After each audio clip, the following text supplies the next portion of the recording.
Okay, I just kind of noticed a mistake here. Let me show you what I mean. These columns, I didn't really mean to have those show up. So there's a little trick that you can use. What I'm going to do is take pixels from here and just kind of smear them. I guess the correct use of the term. I'm going to take these blank pixels, which are white, and just kind of smear them here. I'm going to have to do it to this side as well, just kind of because this line here, I really didn't want to exist. I wanted this to be nice, clean, concrete. I did want this edge here, but this edge doesn't exist. There shouldn't be an edge here. So let me show you a little trick here.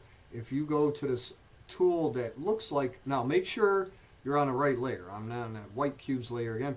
And make sure you're rasterized. So not smart object. Make sure it's raster, which mine's a raster. So this little tool right here looks like a rubber stamp, okay? If you left click, press and hold, you're gonna get clone stamp, okay?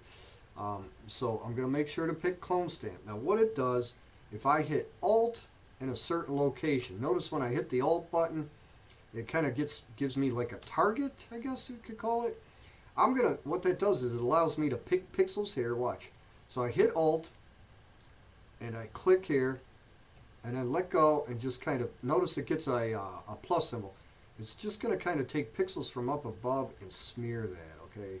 So I'm just trying to clean this up. It shouldn't have been there, so and just get that cleaned up. Let me do it again here. So I hit Alt, pick the pixels here, and move down and click. It puts a plus where it left off, and then just kind of clean up this edge too. So I'm going to go all the way around. I wanted to make sure that you understood. That's how you, so, oh, wait, let me do it here, because this side is kind of shaded compared to that side. So press Alt, and then click down here.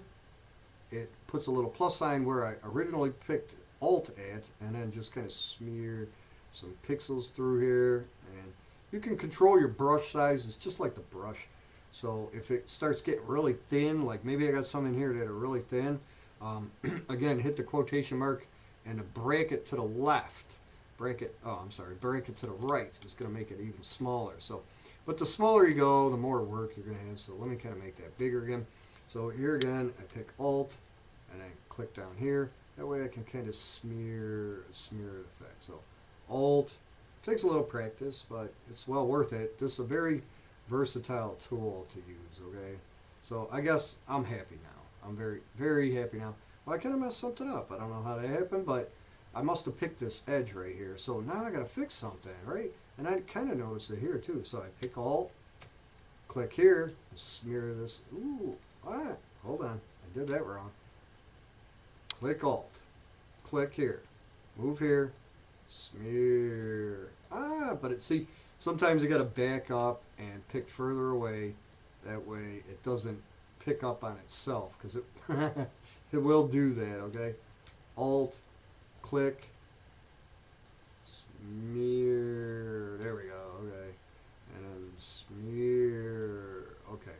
So I guess that's cleaned it up good enough for my liking. But that is called clone stamp. And clone stamp works pretty good to smear pixels along surfaces, okay?